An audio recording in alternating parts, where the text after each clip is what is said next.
Bonjour, soyez les bienvenus dans ce cours intitulé Hydrométrie.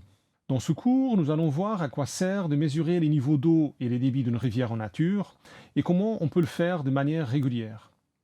Ce cours, je l'ai préparé et organisé conjointement avec mon collègue, le docteur Giovanni Di Cesare. La leçon est divisée en trois parties.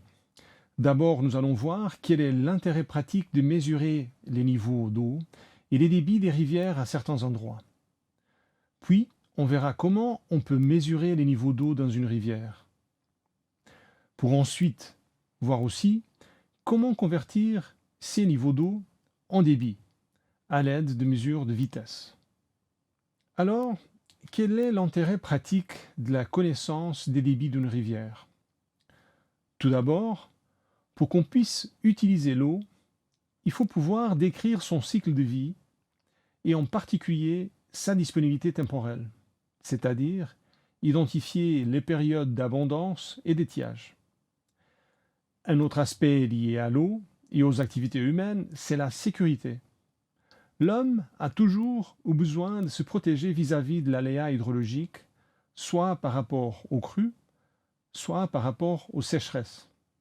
Ces événements extrêmes sont normalement caractérisés par leur magnitude et aussi par leur fréquence. Alors, la quantification des débits d'eau à un endroit précis a pour objectif la création de séries longues de données permettant toutes sortes d'analyses des disponibilités en eau, y compris des événements extrêmes.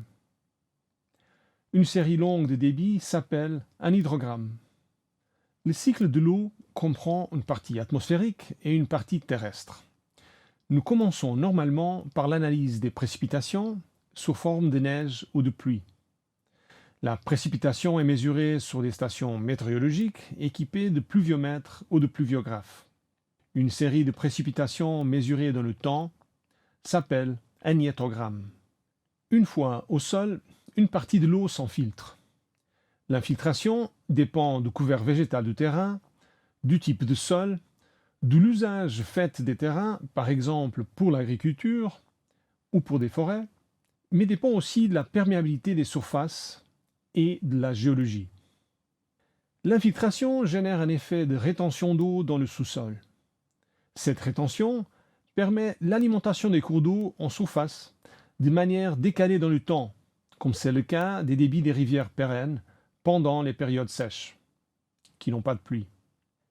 Il se peut aussi que l'eau tombe sous forme de pluie dans un bassin versant donné et qu'elle s'infiltre et revienne en surface dans un autre bassin versant dû à une migration par le réseau hydrogéologique.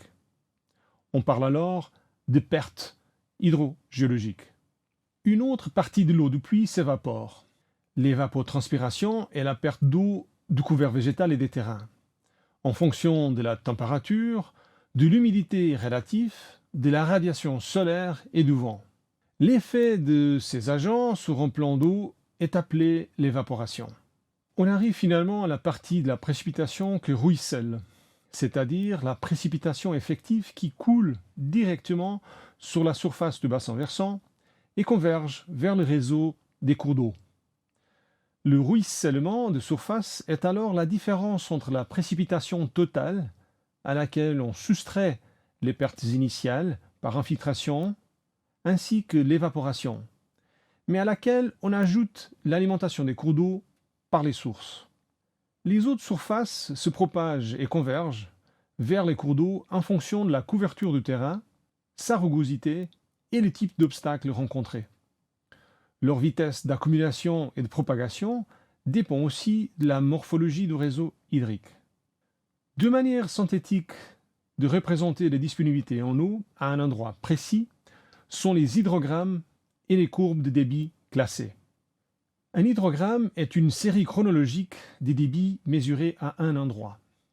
Ceci nous permet d'analyser l'évolution des débits dans le temps, par exemple les périodes d'abondance, la rapidité des montées et des descentes des débits, ainsi que la durée des périodes de basses eaux.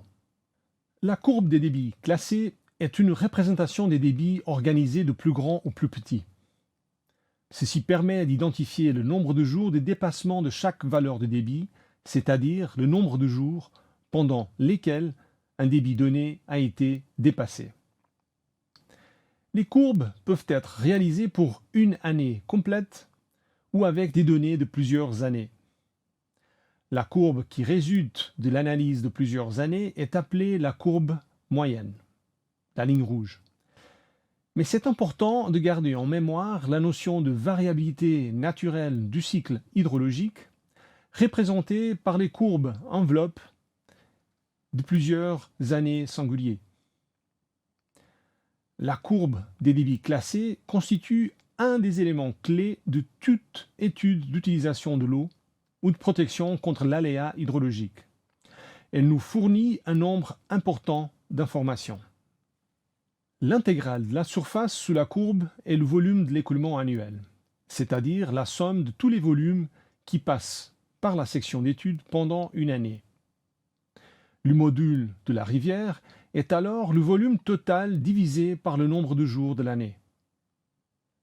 À gauche dans le graphique, nous trouvons les débits extrêmes, Qx, dont la représentation sera davantage meilleure le plus longue est la série de valeurs représentées dans la courbe. Au centre, nous trouvons le débit médian, soit le débit qui est dépassé 180 jours pendant l'année. Tout à droite, nous trouvons les faibles débits, à partir desquels nous pouvons sélectionner un débit de référence, dit le débit résiduel, qui doit assurer la continuité hydraulique du cours d'eau et la durabilité de la biodiversité locale. Ce débit varie en fonction des besoins du milieu aquatique, est spécifique à chaque tronçon de rivière et peut être modulé par saison. Alors voyons maintenant comment on peut générer des hydrogrammes et des courbes de débit classés. La prochaine section sera présentée par mon collègue Dr Giovanni Di Cesare. Je vous souhaite également la bienvenue dans ce cours. Nous avons partagé le contenu du cours.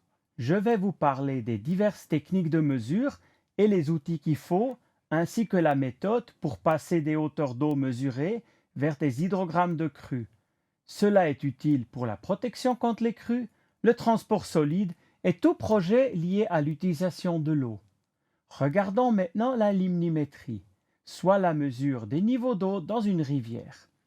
La mesure du niveau d'eau servira par la suite à estimer le débit, mais également à déceler un éventuel débordement si le niveau d'eau enregistré dépasse la cote des digues. Une première mesure ancestrale est d'observer pendant ou juste après le passage d'une crue les traces laissées par le plus haut niveau d'eau, par exemple des déchets flottants accrochés aux branches, de l'herbe pliée, des dépôts sur les rives ou des marques sur les murs. Ces laisses de crue permettront de calibrer un modèle numérique de calcul de lignes d'eau ou faire de la cartographie des niveaux d'eau historiques. À des endroits particuliers de la rivière, des échelles limnimétriques peuvent être fixées. Ainsi, la cote atteinte peut être plus facilement relevée lors de la crue. On peut poser un flotteur dans l'eau ou dans un puits connecté au cours d'eau. Le flotteur suit les variations du niveau de la surface de l'eau et ce mouvement est transmis à un dispositif de lecture ou d'enregistrement. Avec l'enregistrement numérique ou mécanique sur un tambour rotatif, le dispositif s'appelle limnigraphe. Une sonde de mesure placée en dessus du plus haut niveau de l'eau mesure la distance entre la sonde et la surface de l'eau par ultrason pour un enregistrement numérique. C'est une mesure de niveau sans contact. Le limnigraphe à pression ou bulle à bulle mesure les variations de pression causées par les changements du niveau d'eau. Cet instrument comprend une bonbonne de gaz comprimé, un dispositif de contrôle de pression et un tube immergé relié à la bonbonne. Un faible débit d'air sous pression est envoyé au fond de la rivière. La pression de l'air dans le tube est proportionnelle à la hauteur d'eau au-dessus de la prise installée au fond de la rivière. Un capteur immergé au fond de la rivière permet de mesurer directement la pression qui est proportionnelle à la hauteur d'eau. Similaire à la mesure par ultrason, une sonde de mesure est placée en dessus du plus haut niveau d'eau à atteindre. Elle mesure la distance entre la sonde et la surface de l'eau par des fréquences radar pour un enregistrement numérique. L'utilisation des fréquences radar permet une mesure sur une plus grande distance par rapport aux ultrasons et la mesure est moins influencée par les conditions météorologiques. En effet, il s'agit de passer des niveaux d'eau au débit par l'établissement d'une courbe de tarage. La courbe de tarage définit une relation univoque entre chaque niveau d'eau et un débit pour une géométrie stable de la rivière à un endroit donné. Cela permettra par la suite de passer de l'hymnigramme, c'est-à-dire de la courbe des niveaux d'eau en fonction du temps, à l'hydrogramme de crue, soit la courbe des débits en fonction du temps, Q fonction T. La question se pose maintenant comment obtenir la courbe de tarage d'une section dans un cours d'eau. Cela relève de la débimétrie.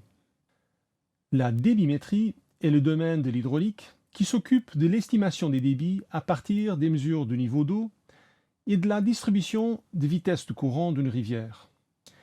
L'estimation des débits peut se faire de deux manières. À l'aide de la mesure de niveau dans un ouvrage calibré, c'est-à-dire un ouvrage pour lequel nous connaissons la loi hauteur-débit, ou bien par la mesure de vitesse du courant et son intégration à travers la section du cours d'eau.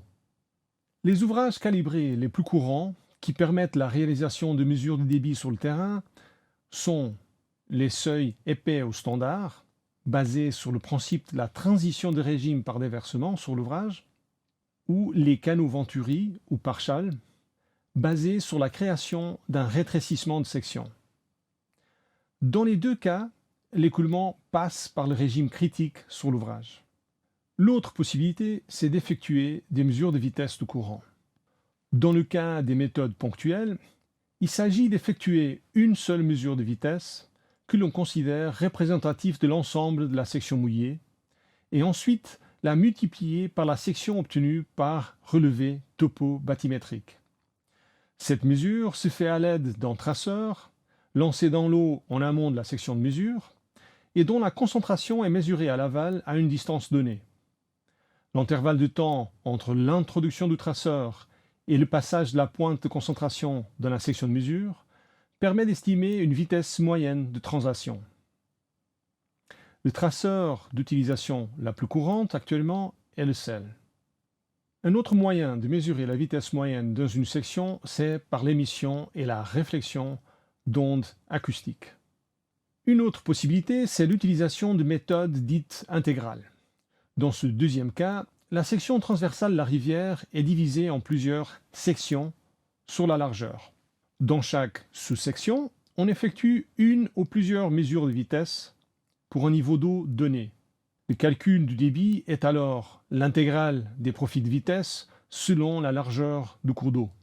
En répétant les mesures et le calcul pour des niveaux d'eau différents, on construit progressivement la courbe de tarage de la section d'étude. La réalité nous présente une multitude de conditions différentes. À chaque fois, il faut adapter la méthodologie d'analyse aux conditions locales. Malgré la diversité des conditions, nous pouvons dire que d'une manière ou d'une autre, les études hydrométriques doivent toujours passer par les 5 étapes suivantes. Étape 1.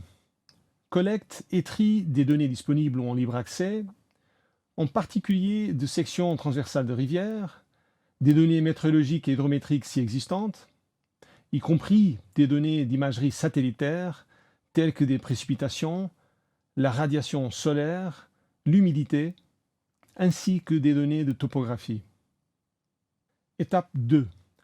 Installation de nouvelles stations de mesure à considérer dès le début des activités dans une rivière donnée afin d'améliorer la description du cycle de l'eau dans le bassin versant d'étude et d'élargir les bases de données à disposition. Étape 3.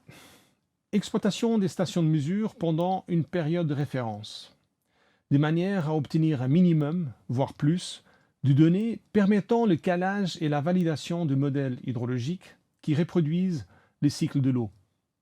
Il est fortement recommandé de profiter du temps de mobilisation pour effectuer des nouvelles mesures ou des mesures complémentaires ainsi que bien décrire la technologie utilisée et les incertitudes de la méthode utilisée. Il est très important de faire attention au délai de garantie des équipements utilisés, ainsi qu'à la formation des utilisateurs et à l'assistance technique par du personnel spécialisé. Étape 4. Établissement des courbes de tarage à partir des données collectées et contrôlées, et ensuite l'établissement d'hydrogrammes et de courbes de débit classées. Étape 5.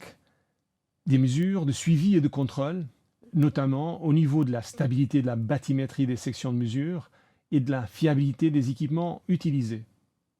Il est maintenant temps qu'on vous dise au revoir. Nous espérons que vous avez tiré profit de cette leçon et nous vous invitons à répondre au quiz que nous avons préparé pour vous. Bonne suite.